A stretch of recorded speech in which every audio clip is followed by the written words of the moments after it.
I was sitting quietly in the doctor's waiting room when my phone rang. It was my only daughter, Clara.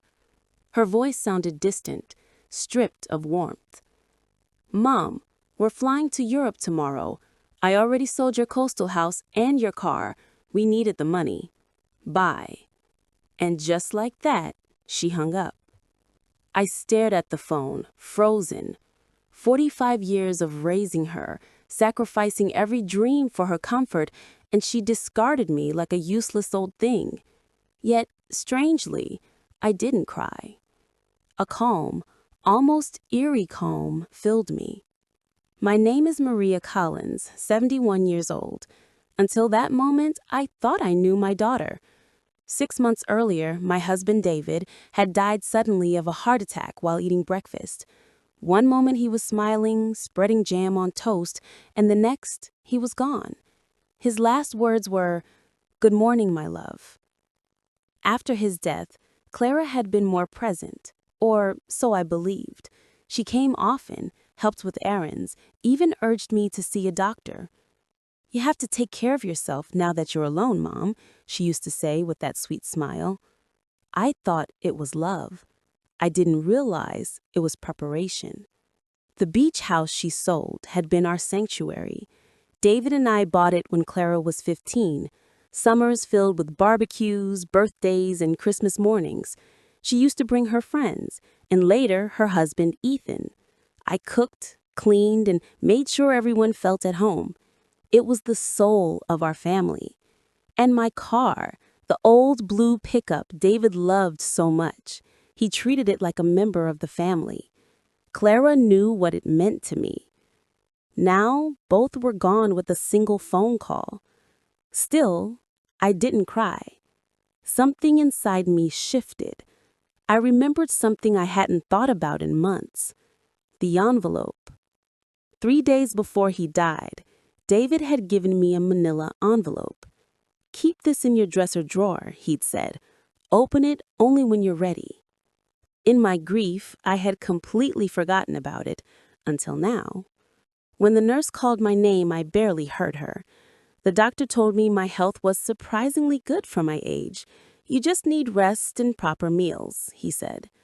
I nodded, pretending to listen, but my thoughts were already home, locked in that drawer. After the appointment, I walked to the bus stop.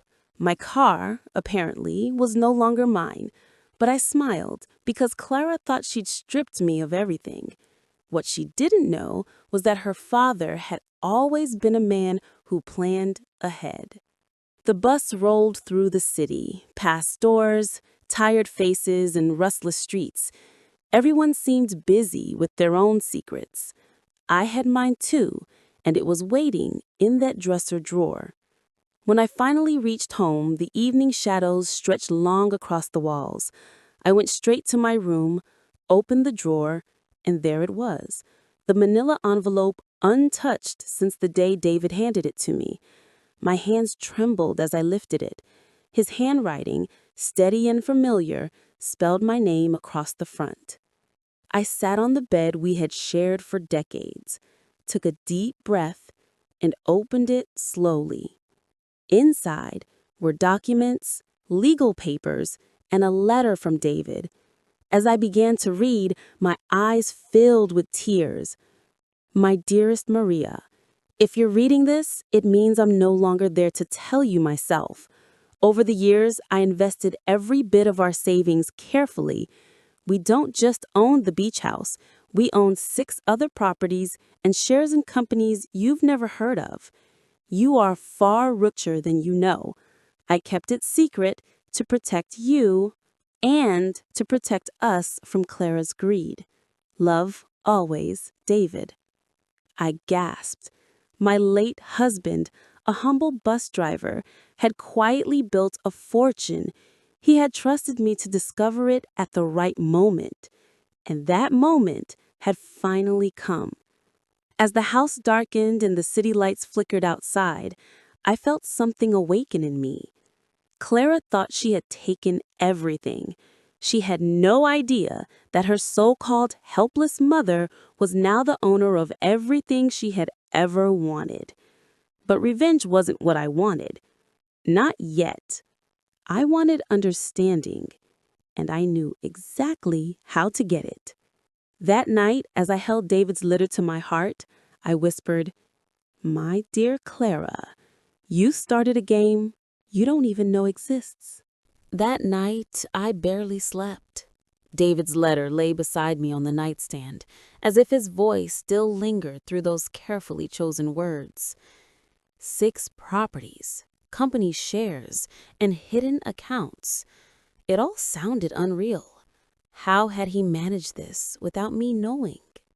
By sunrise, I made coffee, the way he used to, with a pinch of cinnamon. The familiar aroma filled the room, and for the first time since his death, I didn't feel lonely. I felt awakened. Clara thought she had outsmarted me, that I was just an old woman too fragile to understand contracts and deeds. She was wrong. My husband had prepared me for this moment without either of us realizing it. The morning light crept through the curtains as I laid out the documents from the envelope. Deeds to houses, certificates of ownership, and a list of bank accounts under a company name I had never heard before, Collins Holdings, Ltd. And according to the papers, I was the sole owner. David, my simple, practical husband, had built an empire in silence. Every extra hour he worked, every modest vacation we skipped, he had turned those sacrifices into something extraordinary. And Clara? She had thrown away the illusion of love for the scraps of what she thought was wealth.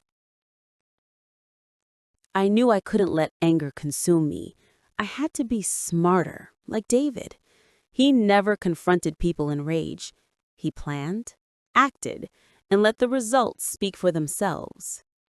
The next morning, I dialed a number written on one of the papers. Mr. Lawson, the lawyer who had once helped David with the will.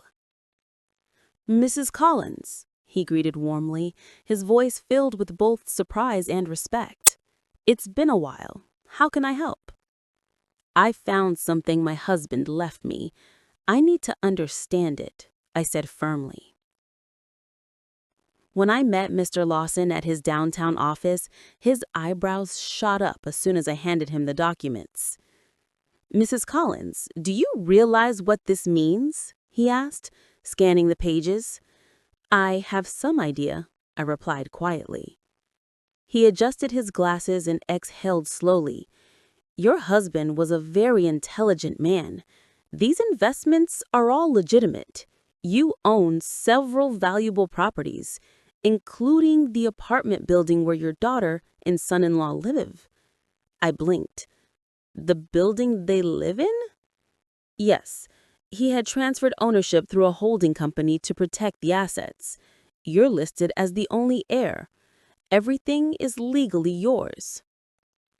A strange calm washed over me. I wasn't angry anymore. I was focused. I asked about the beach house. "Legally, it's still yours. Your daughter had no right to sell it. The sale can be reversed easily." "Good," I said. "But don't act yet. I don't want her to know anything." Mr. Lawson looked puzzled. "You don't want your daughter prosecuted for fraud?" I smiled faintly. "No, I want something better than punishment.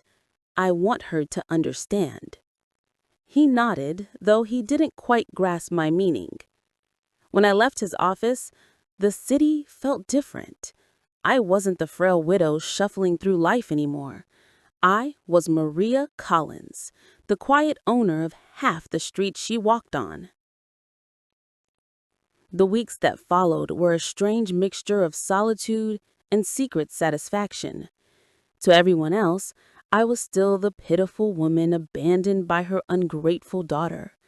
Neighbors spoke in hushed tones about poor Maria living alone now that Clara had gone off to Europe. I played my role well, smiling softly, thanking them for their sympathy.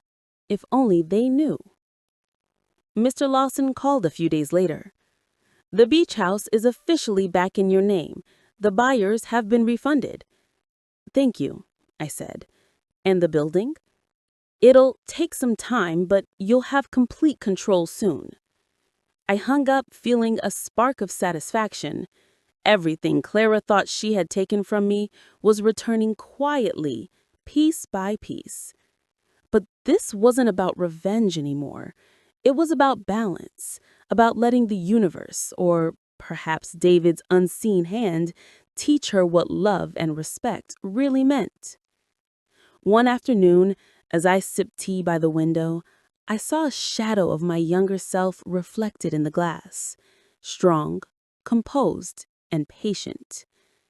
Clara believed she had buried me under grief and age, but she had, unknowingly, given birth to a new version of me.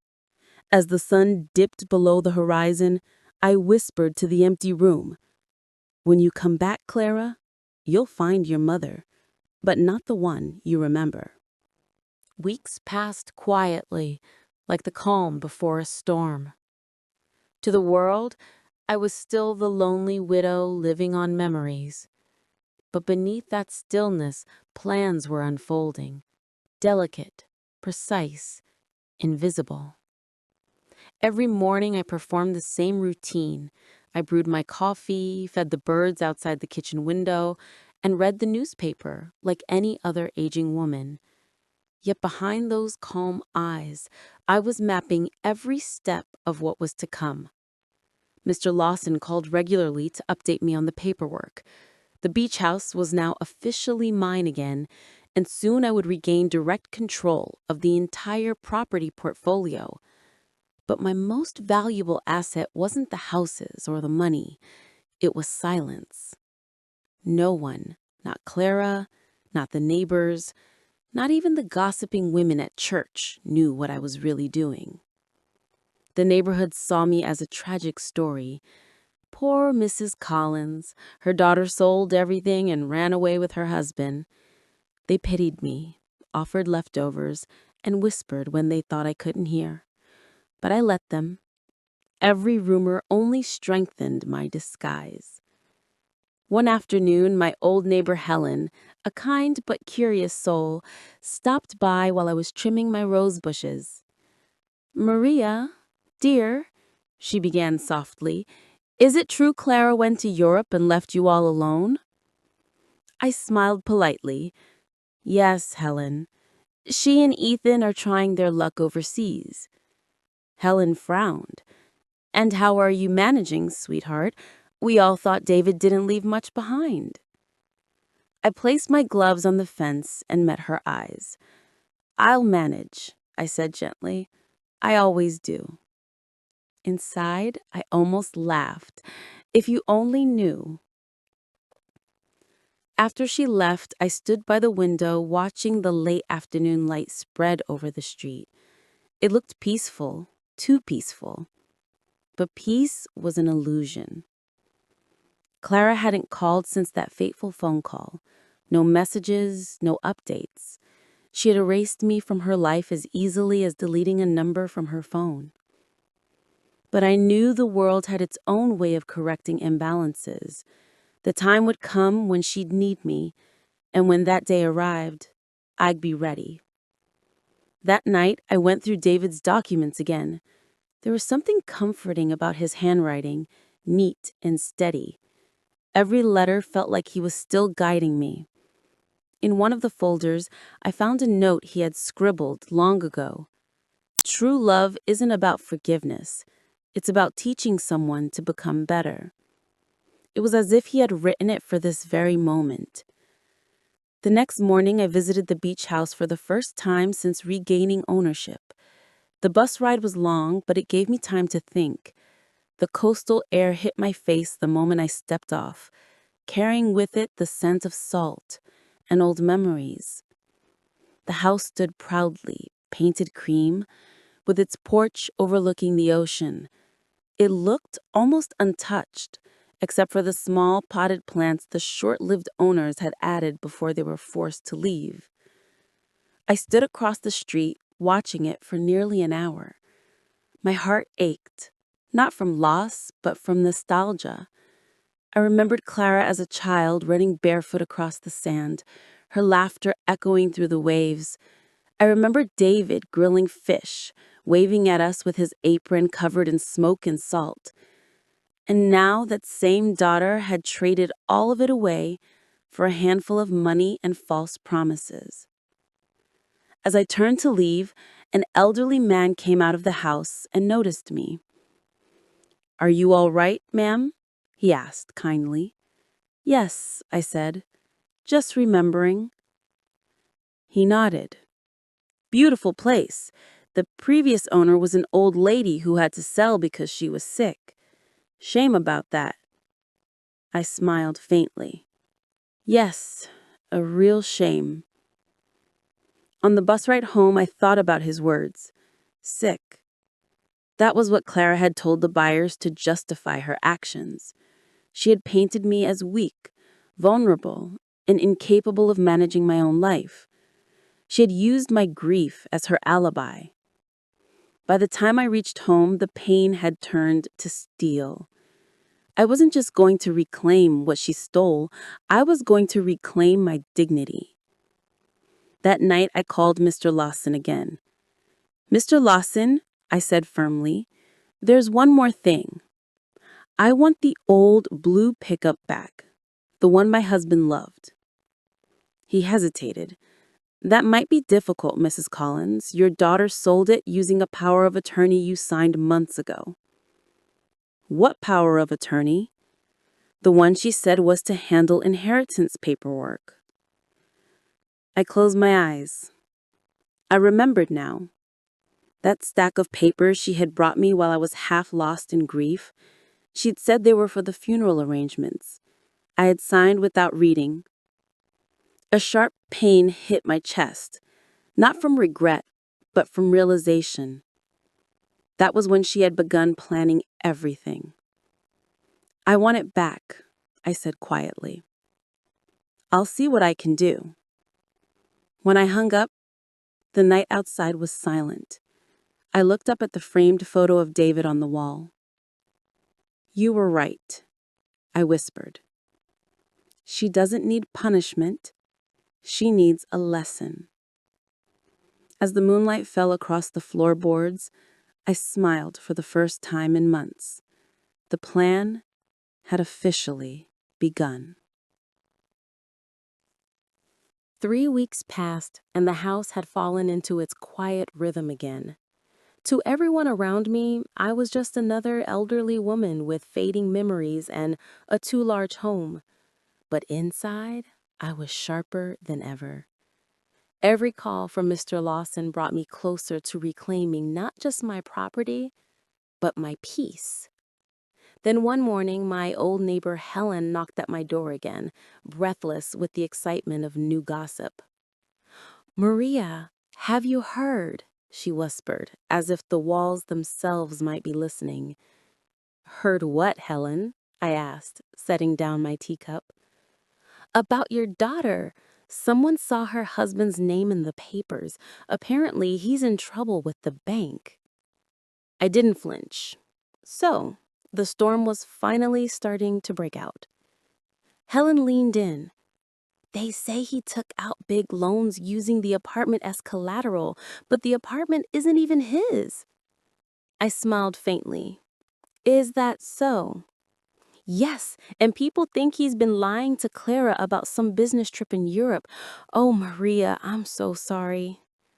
I patted her hand gently. "Don't be. Life has a way of teaching lessons when words fail." That night, as I sat by the window, I thought about Clara. I could almost picture her, living in rented luxury somewhere in Europe, laughing over wine, believing she had escaped her past. She thought she was clever, but she didn't know that every building she passed, every rent payment she made, could be traced back to my signature, my name, and my silent ownership. I didn't want to destroy her. I just wanted her to see, to understand what she had lost, not in money, but in meaning. A few days later, Mr. Lawson called. "Mrs. Collins, The paperwork for the apartment building is complete.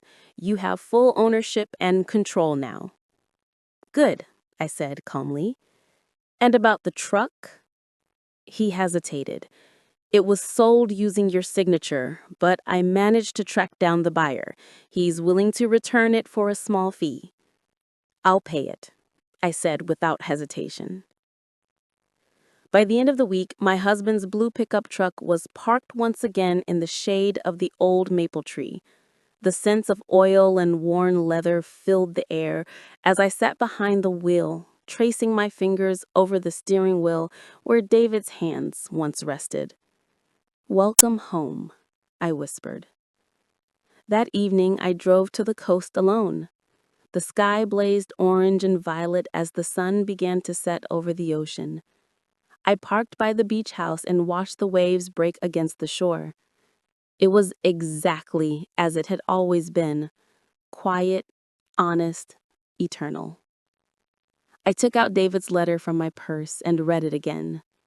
"You are richer than you think, Maria, but your real wealth has always been your heart." Tears welled in my eyes, but I wasn't sad. I was grateful. Back home, the phone rang just as I was preparing for bed. I hesitated, my heart skipping. Somehow I knew who it was before I even picked up. "Mom?" The voice on the other end trembled. It was Clara. "Clara," I said softly. "What a surprise." "Mom, we're back. Ethan and I. There were some issues with the business in Europe. It didn't go as planned." "I see," I replied, keeping my tone neutral. "Are you all right?" "We're fine," she said quickly, but her voice betrayed her. Thin, shaky, fragile. "We might stay at the apartment for a while until things settle." "That sounds wise," I said. "Take your time." After she hung up, I stood by the window, watching the truck gleam under the moonlight. Everything was in its place now. The assets were mine again, the truth was hidden safely, and Clara, my brilliant, misguided daughter, was coming home to face a world she no longer understood.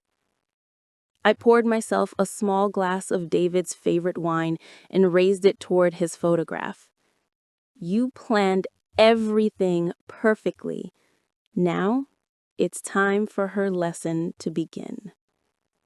The next morning, a headline appeared in the local paper. "Local businessman accused of fraud. Assets under investigation." And beneath the photo, I recognized the man instantly. It was Ethan. The morning paper sat on my kitchen table, and there it was in bold print. "Local businessman accused of fraud. Investors demand action." Right below the headline was Ethan's smug face, now looking more like a deer caught in headlights. I took a slow sip of my coffee and muttered, "Well, how the tables have turned." For weeks I'd been waiting for this moment, not out of cruelty, but out of justice. Ethan had been riding high on borrowed money and false charm, and now his whole empire was starting to crack. By noon, I got the call I had been expecting. Clara. "Mom," her voice trembled. "I don't even know where to start." I leaned back in my chair. "Take a deep breath, honey. What's going on?" "It's a mess, Mom. Ethan's name is all over the news. The banks are calling. People are threatening to sue us. He says it's all a misunderstanding, but—" I cut her off gently. "Clara, don't kid yourself.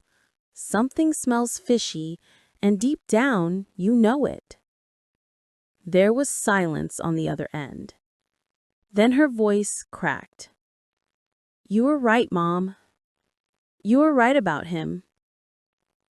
I didn't respond right away. I wanted her to sit in that truth for a moment. Finally, I said softly, "Well, that's a tough pill to swallow, isn't it?" She sniffled. "He's gone, Mom. He took the last of our money and disappeared. His phone is off. His office is empty. I I don't even know where he went." I glanced toward David's old truck outside, its blue paint gleaming under the morning sun. What goes around, comes around, I thought. "Do you need a place to stay?" I asked. A pause. Then, "Could I? Just for a little while? I don't have anywhere else to go."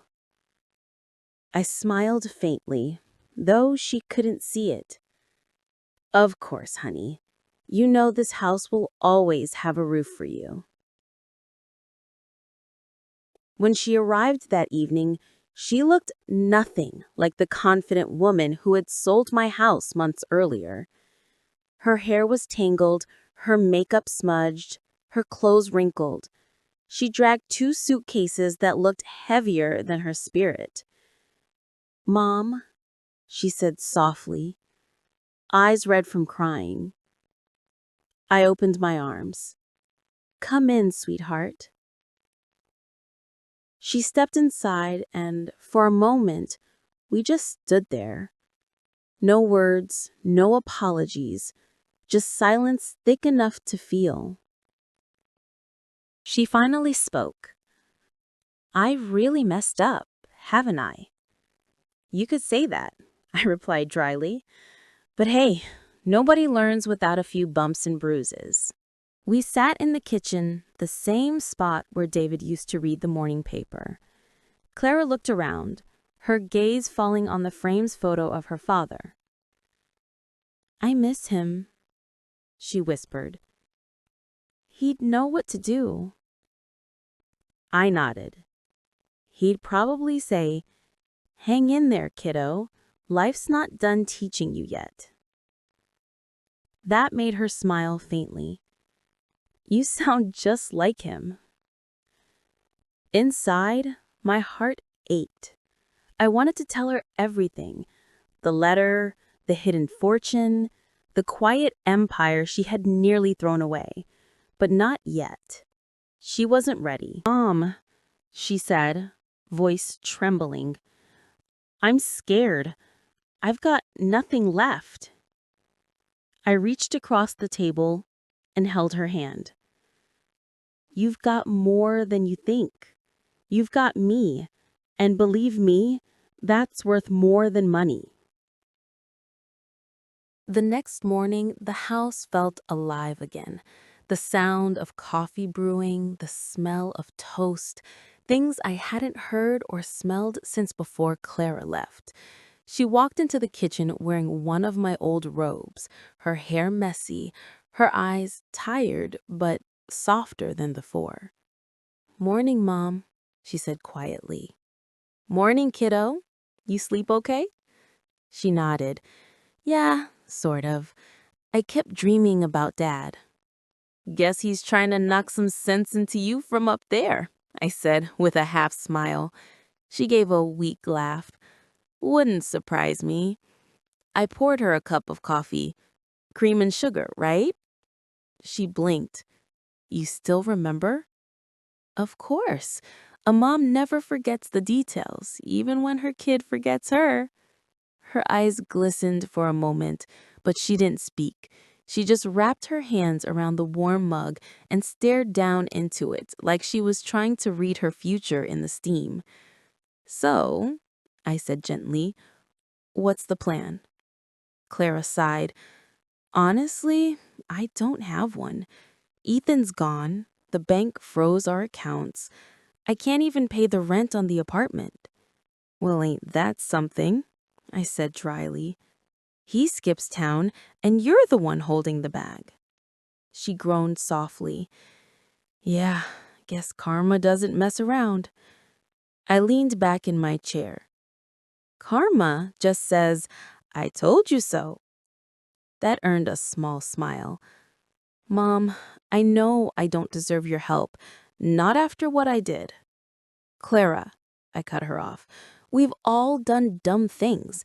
The real trick is not repeating them. She nodded slowly.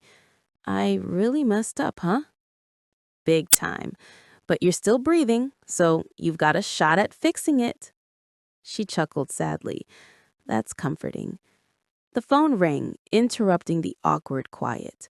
I recognized the number, Mr. Lawson. I excused myself, picking up the receiver in the other room. Good morning, Mrs. Collins. I have news. We've gathered enough documentation to start reclaiming the fraudulent sales. You're legally in the clear for everything. Perfect. Keep it all under wraps, I said softly. Not a word to my daughter yet. Understood. You're playing quite the long game, Mrs. Collins. I smiled. Let's just call it parenting. When I returned to the kitchen, Clara was cleaning the table, something she never did before. She looked up, a little embarrassed. I figured I should help out, earn my keep. Well, I'll be damned, I said with a grin. My daughter is cleaning the kitchen. The world really is ending. She rolled her eyes, but smiled. Don't make fun of me, Mom. I'm not, sweetheart. I'm just proud of you. The room fell quiet again. Not the tense kind of silence, but the healing kind. Later that afternoon, I saw her sitting on the porch, staring at the street. The sunlight hit her hair, and for a split second, I saw the little girl she used to be, barefoot, laughing, chasing butterflies in the yard. I walked out and sat beside her. You okay? Yeah, she said softly. I'm just thinking about how fast everything can fall apart. One day you've got everything you ever wanted. The next, you're sitting on your mom's porch wondering how it all went wrong. Welcome to adulthood, I said dryly. It's one heck of a roller coaster. She laughed through her tears. You're right. I usually am. She turned to me. Mom, can I ask you something? Shoot. When Dad died, how did you keep going? You lost everything too, didn't you? I looked out toward the fading sunset. Yeah, I did. But your dad taught me something before he passed. He said, you can't stop the storm, Maria. You just learn how to dance in the rain. Clara smiled faintly. He really was something, wasn't he? Yeah, I said, my voice soft. He was. We sat there until the sky turned purple and the first stars appeared. Clara leaned her head on my shoulder like she used to when she was small. For a moment, I let myself believe that maybe, just maybe, this was the start of something new. But I knew better. Healing always comes with a price, and her lesson wasn't over yet. As the porch light flickered on, my phone buzzed again. It was a message from Mr. Lawson. We've located Ethan in Paris. Do you want me to proceed? I looked at my sleeping daughter beside me and whispered, Oh yes, Mr. Lawson. Let's proceed. The morning came heavy with gray clouds and the smell of rain. I was on the porch when Clara stumbled out, still in her pajamas, clutching her phone like it was her last lifeline. Mom, she gasped, you won't believe this. I raised an eyebrow. Honey, after the week we've had, there's not much left that'll surprise me. She shoved the phone toward me. There it was. Breaking news splashed across the screen. Businessman Ethan Miller arrested in Paris for international fraud scheme. I couldn't help it. A slow, quiet smile formed on my lips. Well, ain't that poetic justice? I murmured. Clara's hands were shaking. They're saying he scammed investors across 3 countries. I didn't know, Mom, I swear. He told me everything was legal. Oh, God, what have I done? Her voice cracked, and she dropped onto the porch steps, burying her face in her hands. I walked over, slow and steady. Breathe, Clara. Losing your mind won't fix anything." She looked up, her eyes red and wild. "I trusted him. I sold your house because I thought we needed the money for his business. I thought I was doing the right thing." I crouched down beside her. "You thought you were being smart, but you were blinded by love and greed. Don't sugarcoat it." She flinched, tears spilling freely now. "I was stupid, okay? I thought I was helping us build something, and now everything's gone." I sat down next to her, letting the rain mist against our faces. "Clara, sometimes you gotta hit rock bottom before you realize how high you were standing." She shook her head. "You don't understand, Mom. I've lost everything." I gave a small, knowing smile. "You sure about that?" She frowned. "What do you mean?" "Let's just say," I said carefully, "you might have a few surprises left in store." Her brow furrowed, confusion replacing panic. "What are you talking about?" "Not now," I said, standing. "You need to eat something before you pass out. I'll make breakfast." As I walked inside, I could feel her eyes on me, suspicious and fragile. She was starting to sense that I wasn't as helpless as she'd always thought. While she sat there scrolling through headlines, I called Mr. Lawson. "It's done," he said simply. "Interpol has confirmed Ethan's arrest. The financial accounts are frozen and your assets remain untouched." "Good," I said. "And about Clara?" "She's legally clean. He forged her digital signatures on several deals. She's more a victim than an accomplice." I breathed out a sigh of relief. "Then let's make sure she gets her life back, but slowly." Mr. Lawson chuckled. "You've got a streak of quiet vengeance, Mrs. Cullins." I smiled faintly. I prefer to call it tough love. By the time I hung up, Clara had come inside. Her eyes were swollen, her face pale. She looked like someone who had been hit by life's harshest truths all at once. "Mom," she whispered, "how do you stay so calm through all this?" I placed a plate of scrambled eggs and toast in front of her. "Because freaking out never solved a damn thing." She half smiled, half cried. "You're stronger than I'll ever be." "Maybe. But strength isn't something you're born with, honey. It's something life beats into you." She poked at her food, then looked up at me with a trembling voice. "Mom, do you hate me for what I did?" I met her eyes. "No, Clara, I don't hate you. But I won't lie, I was disappointed. You hurt me more than I can put into words. But hate? Nah, hate's too heavy to carry." Her chin quivered, and she reached out to grab my hand. "I'm sorry, Mom.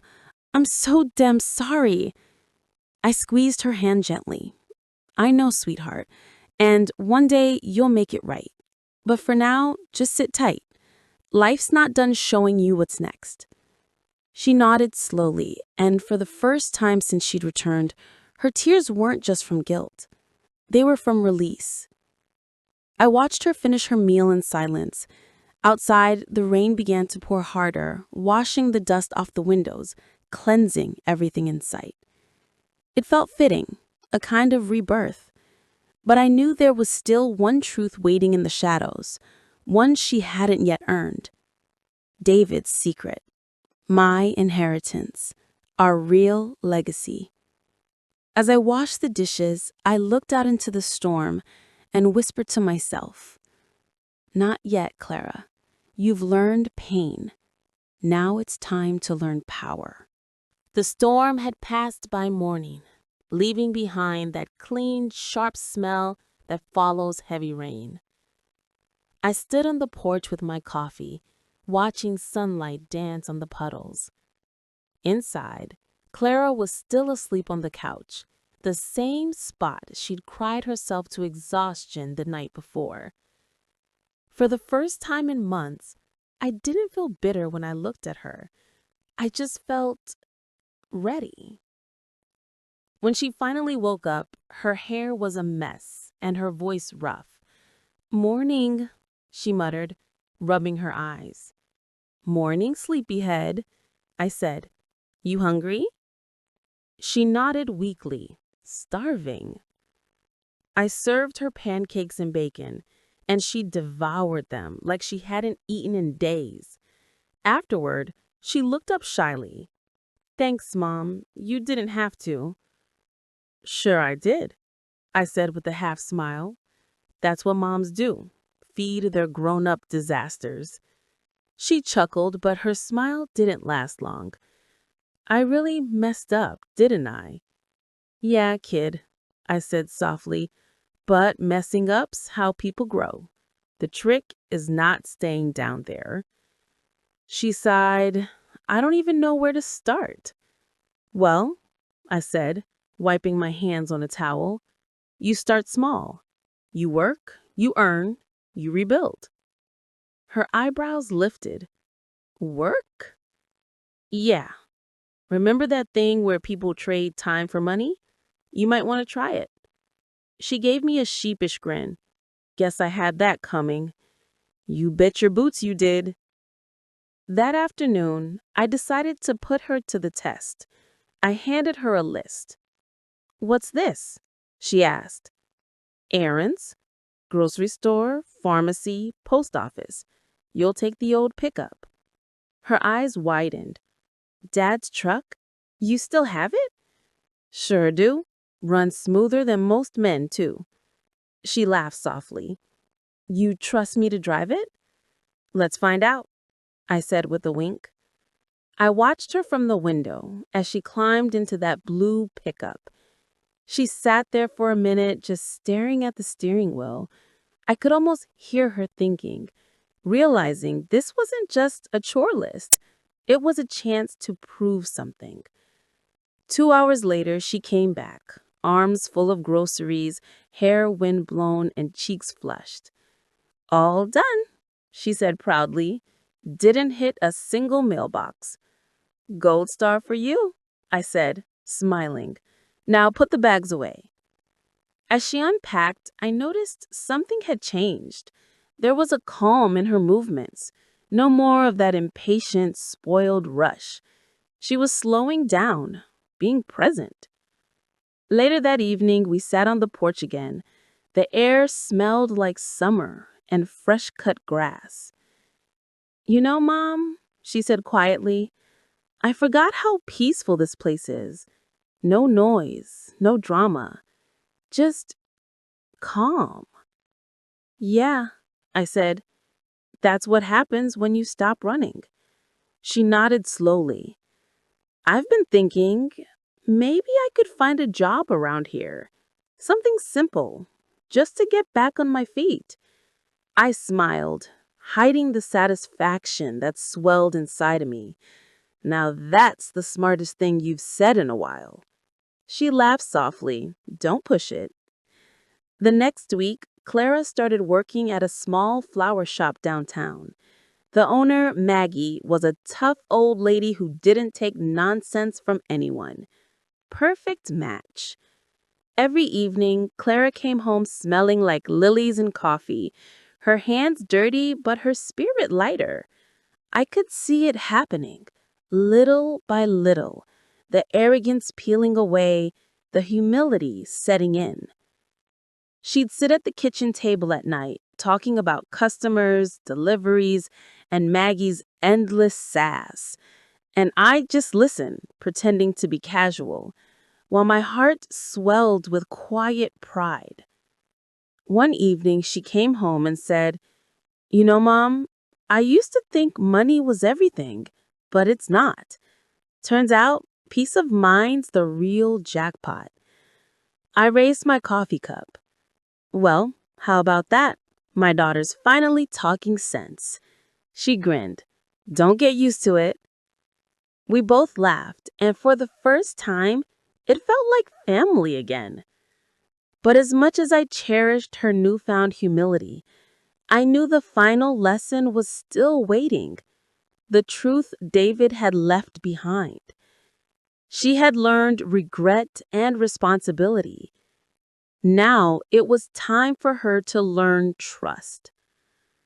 That night, I opened my dresser drawer and took out David's envelope once more. As I ran my fingers over his handwriting, I whispered, "She's almost ready, love. Just a little longer." It was a quiet Sunday morning when the moment finally came. The air felt different, heavy, almost electric, like the world was holding its breath. Clara was sitting on the porch drinking her coffee and humming a tune I hadn't heard since she was a kid.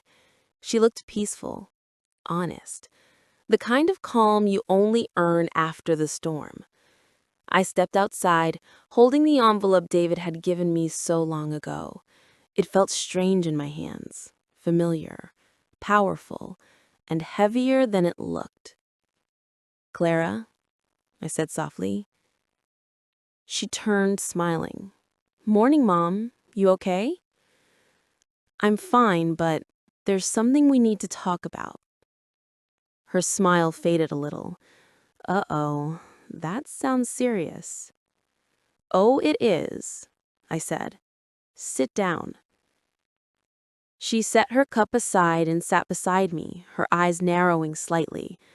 "What's going on?" I handed her the envelope. "Your father left this for me before he died. I think it's time you saw what's inside." Her brow furrowed as she opened it carefully. Out came the papers, deeds, certificates, and the handwritten letter. Her eyes darted over the first few lines, then widened in disbelief. "Wait, what?" she breathed. "6 properties? Company shares? Mom, what is this?" I smiled gently.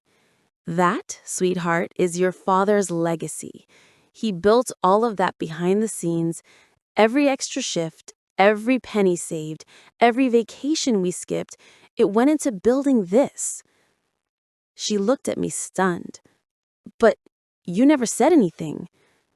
"Wasn't my secret to tell," I said softly. "Your dad wanted to make sure I opened that envelope when the time was right." She blinked, still trying to process it. "Mom, this is insane. You've been sitting on a small fortune while I was out there losing my mind?" I chuckled. "Money's not everything, kiddo. You had to learn that the hard way first." She shook her head, laughing and crying all at once. "You're unbelievable. You let me think we were broke." "Sure did," I said, sipping my coffee. "You wouldn't have learned a damn thing otherwise."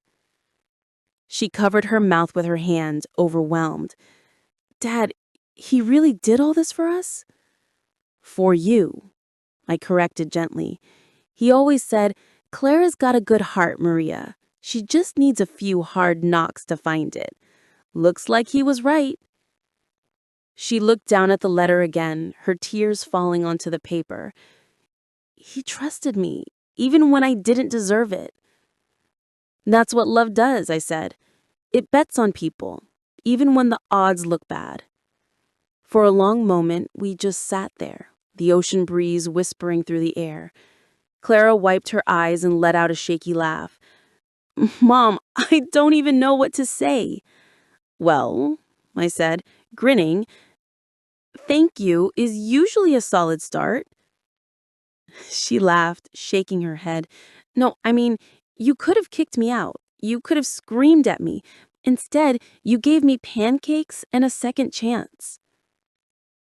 "Yeah," I said, leaning back. "I figured karma already handled the yelling part." She smiled through her tears. "So what now? What happens with all of this?" "Now," I said, looking up toward the horizon, "now you start learning how to handle it, properly this time. You'll help me manage the properties, meet the tenants, talk to the accountants. You'll work for it, same as your father did." Her mouth fell open. "You mean you'd actually trust me with that?" I nodded. "If you screw up, I'll pull the plug faster than a bad TV show. But yeah, Clara, I trust you." Her lip trembled again, but this time she didn't cry. She just nodded slowly. "I won't let you down this time, Mom." "I know you won't." because this time you've got skin in the game." The sun broke through the clouds then, golden light spilling over the porch. It felt like a blessing, the kind that comes after every storm when the world says you've made it through. Clara folded the papers carefully, holding them like something sacred. "I wish Dad could see us now." I smiled. He can, and trust me, he's grinning from ear to ear. As Clara stood and hugged me, I felt the weight of the past finally lift.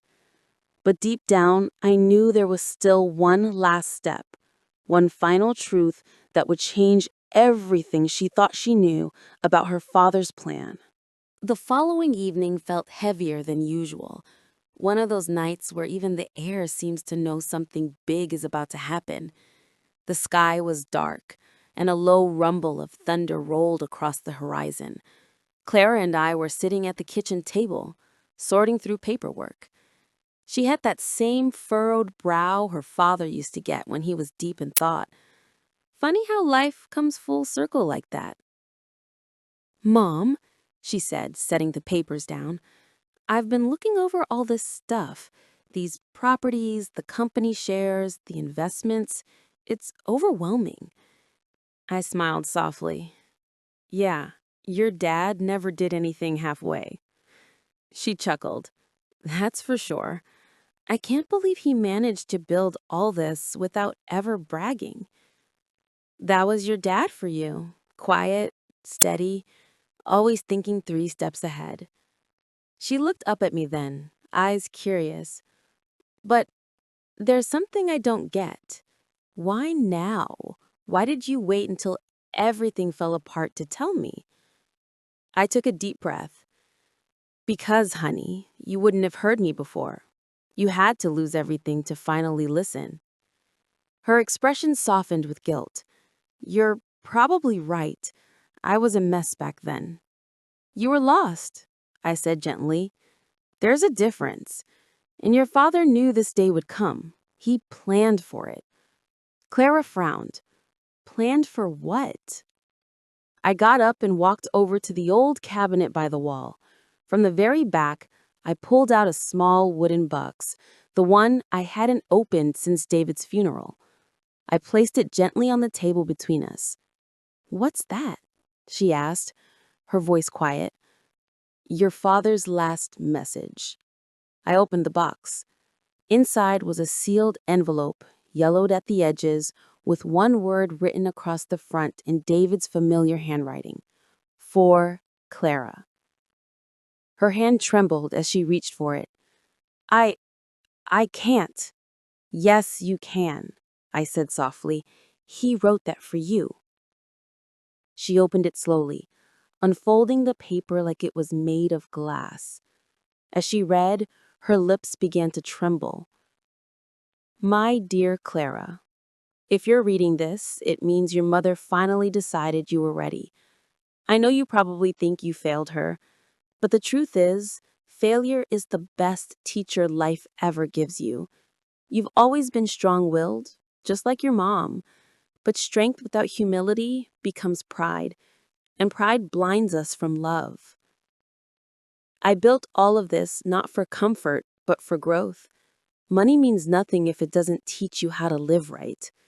If you found your way home, then I can rest easy, because now I know you'll be the woman your mother and I always believed you could be. Love always, Dad." By the time she finished, tears streamed down her face. She clutched the letter to her chest and whispered, "He knew me better than I knew myself." I placed my hand on hers. "He sure did. He always said you were a late bloomer." She laughed through her tears. "That sounds exactly like him." We sat there for a while, not saying much. The storm outside had broken, rain tapping gently against the windows, lightning flashing somewhere far away. Finally, Clara looked up. "Mom, I don't deserve any of this." "Maybe not before, but now you do. You've earned it." She smiled weakly.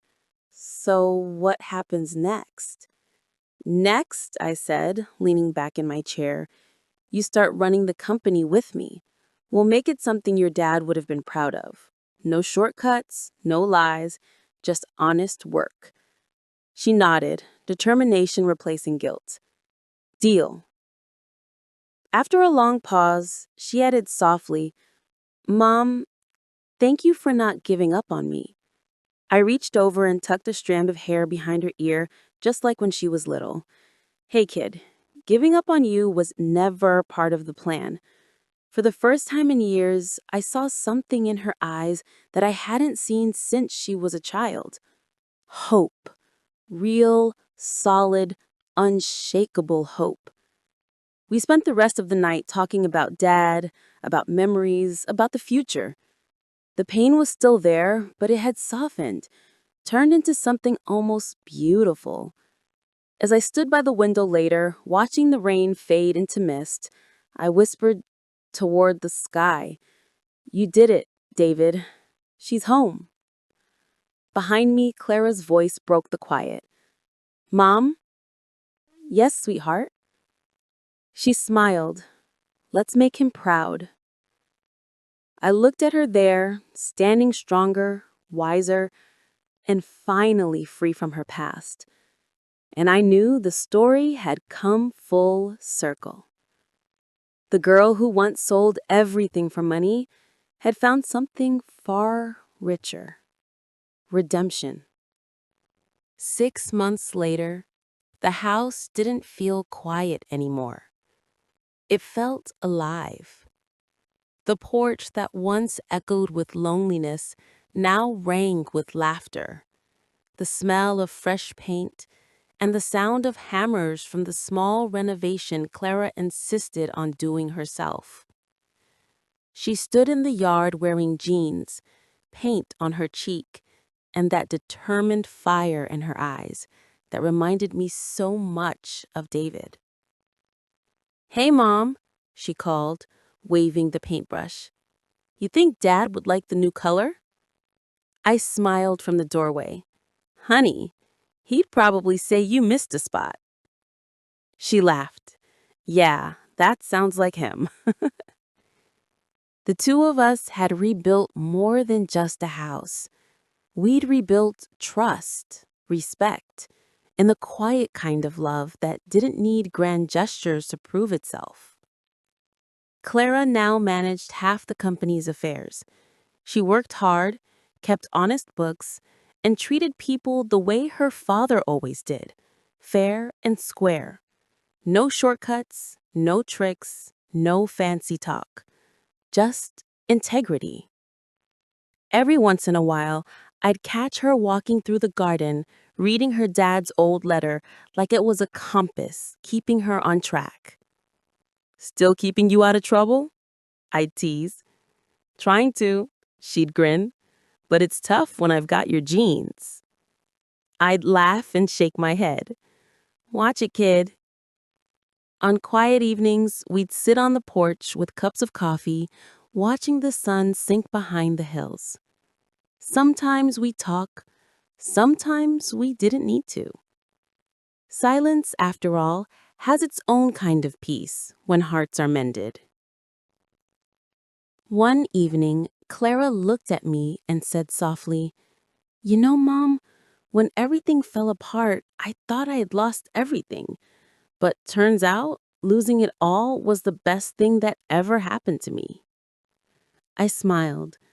Funny how life works, huh? Sometimes you gotta break before you find your shape.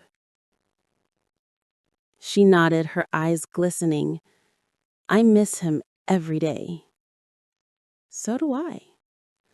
But I think he's been watching this whole time, probably shaking his head and saying, Took you too long enough. We both laughed through our tears. The wind picked up then, carrying the faint scent of salt from the ocean, the same breeze that used to blow across our beach house. Somewhere deep down, I felt it. He was there. And the laughter, the lessons, the love that refused to fade. Clara reached over and squeezed my hand. Thanks for not giving up on me, Mom. I squeezed back. Thanks for coming home. We sat in that golden quiet, two souls who'd weathered the storm and found the calm beyond it. The past had tested us, love had saved us, and forgiveness had set us free. And for the first time in a long, long while, everything felt exactly as it should be. Some stories don't end where they began. They circle back to not what was lost, but to what was finally found. And in the end, we had both gained something much more valuable than money. We had gained an authentic relationship built on a solid foundation that no future crisis could destroy. Did you like my story? And which city are you listening from? Let's meet in the comments. If you like the story, you can support me by sending a super thanks so I can keep bringing more stories like this. Thank you so much for your sweet support. I'm looking forward to your comments on the story. On the screen, you can see 2 new life stories that I highly recommend. There's so much more on my channel. Don't forget to subscribe. See you in the next life story. With love and respect.